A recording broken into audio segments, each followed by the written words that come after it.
ہاں، دعا. آج جس چیز کے بارے میں بات کرنی ہے وہ دعا.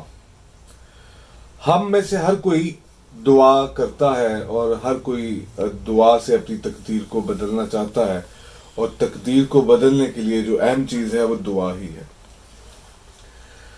لیکن ہم میں سے یہ کسی کو نہیں پتا چلتا، ہم میں سے کسی کو یہ آئیڈیا نہیں ہوتا کہ دعا آخر میری چل رہی ہے، میری کامیابیوں میں میری دعا شامل ہے یا کسی اور کی دعا شامل ہے. ہم عام طور پر ان ان گنت لوگوں کو بھول جاتے ہیں جو ہمارے لیے جھولیاں اٹھا اٹھا کر دعائیں کرتے ہیں. ان دعاؤں میں اکثر ہمارے آنے والی بہت ساری مشکلیں حل ہو جاتی ہیں، لیکن ہمیں ان چیزوں کا آئیڈیا نہیں ہوتا. کوئی کیا گیا ایک کائنڈنس کا عمل اس شخص کو آپ کے لیے دعا کرنے پہ مجبور کرتا ہے، اور بعض اوقات وہ دعا آپ کی تمام ہرڈلز اور تمام مشکلات کے سامنے آ کر کھڑی ہو جاتی ہے. اسی طرح سے ہم نہیں سمجھ پاتے کہ آخر یہ کون سی دعائیں ہیں. ایک دعا وہ جو دعا میں مانگتا ہوں اپنے لیے، ایک دعا وہ جو میں کسی اور کے لیے مانگتا ہوں. بہت سی دعائیں ایسی ہیں جو ہم اپنے گھر والوں کے لیے مانگتے ہیں. بہت سی دعائیں ایسی ہیں جو ان ہڈن ہی رہتی ہیں، ہمیں ان دعاؤں کے بارے میں ایکچولی پتہ نہیں لگتا.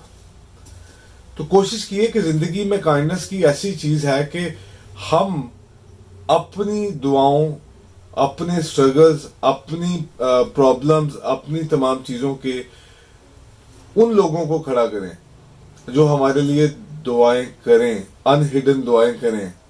جب بھی ہمارا ذکر آئے تو ان کے منہ سے ہمارے لیے، ان کی زبان سے ہمارے لیے، ان کے جذباتوں سے، ان کے دل سے ہمارے لیے صرف ایک دعا نکلے.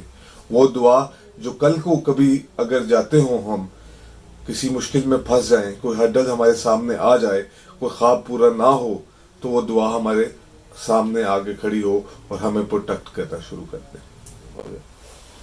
اسی طرح دو اشخاص ایک بحری سفر پہ جب نکلے تو رستے میں ان کو کوئی طوفان کا سامنا کرنا پڑا، جس سے جہاز یا ان کی جو کشتی تھی وہ تباہ و برباد ہوگی، اور وہ ایک تختے کی مدد سے ایک جزیرے پہ پہنچنے میں تو کامیاب ہو گئی.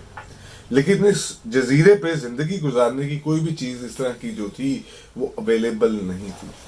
فائنلی ان دونوں نے آپس میں ڈیسائیڈ کیا کہ وہ دو مختلف سمتوں کے اندر چلے جائیں گے. اس ڈیسیژن کے بعد وہ دونوں ایک سمت سے میں چلا گیا اور دوسرا دوسری سمت میں چلا گیا. اب دونوں نے علیحدہ علیحدہ اپنی دعائیں کرنی شروع کی. پہلے شخص نے کھانے پینے کی دعا کی اور اس کو کھانا پینا اویلیبل ہو گیا کسی نہ کسی طرح سے، لیکن دوسرے شخص کے پاس ابھی یہ تمام چیزیں نہیں ہیں.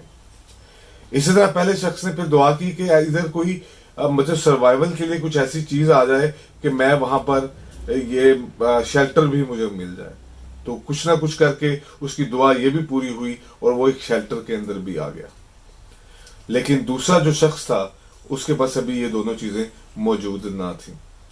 پھر نیکسٹ ڈے جب پہلے شخص نے دوبارہ دعا کی، دعا یہ کی کہ اب مجھے کوئی شادی کرنے کے لیے کوئی لڑکی بھی مل جائے.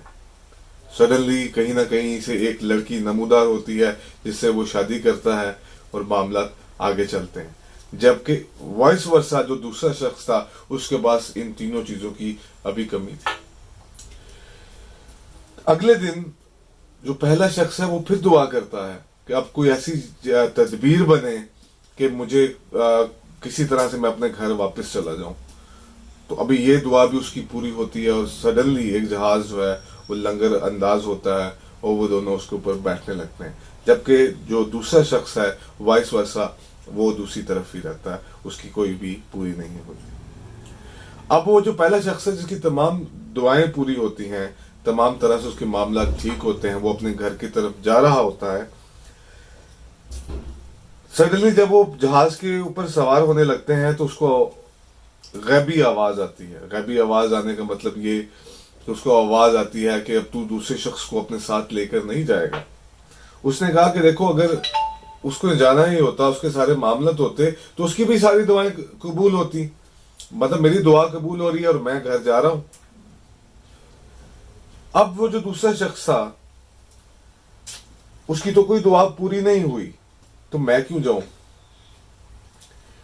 تو آواز پھر آتی ہے، اصل میں تو دعا جو ہے وہ دوسرے شخص کی ہی پوری قبول ہوئی ہے، کیونکہ دوسرے شخص نے تو یہی دعا مانگی تھی کہ تو جو مانگے وہ پورا ہو جائے۔